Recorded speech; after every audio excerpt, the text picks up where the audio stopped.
ఆదాయానికి మించిన ఆస్తులు కలిగి ఉన్నారనే ఆరోపణలతో విశాఖలో పంచాయతీరాజ్ డిపార్ట్మెంట్కు చెందిన విశ్రాంత ఉద్యోగి కె శ్రీనివాసరావు నివాసాల్లో ఏసీబీ అధికారులు గురువారం విస్తృత సోదాలు నిర్వహిస్తున్నారు.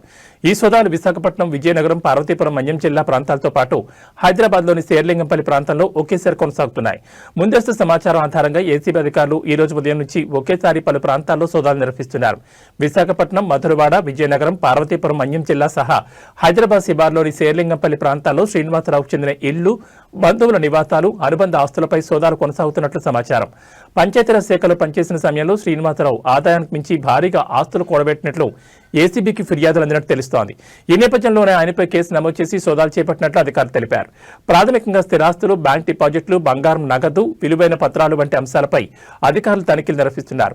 శ్రీనివాసరావుకు హైదరాబాద్లోని శేర్లింగంపల్లి ప్రాంతంలోనూ నివాస భవనం ఉన్నట్టు ఏసీబీ అధికారులు గుర్తించారు. ఈ మేరకు సోదాలు నిర్వహించిన అధికారులు బ్యాంకు లావాదేవీలు, పెట్టుబడుల వివరాలు సేకరిస్తున్నారు.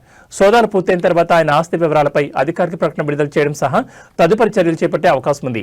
ఏసీపీ సోదాలతో విశాఖ, మధురవాడ ప్రాంతాల్లో స్థానికంగా ఉత్కంఠ నెలకొంది.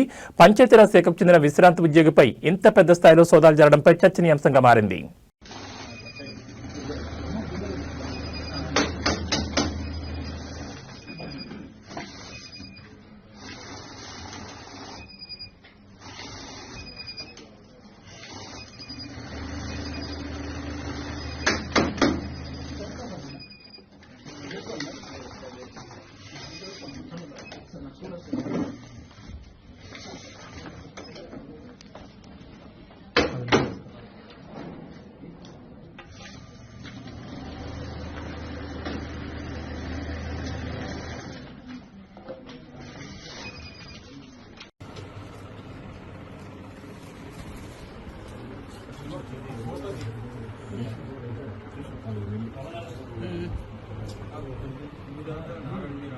సరే.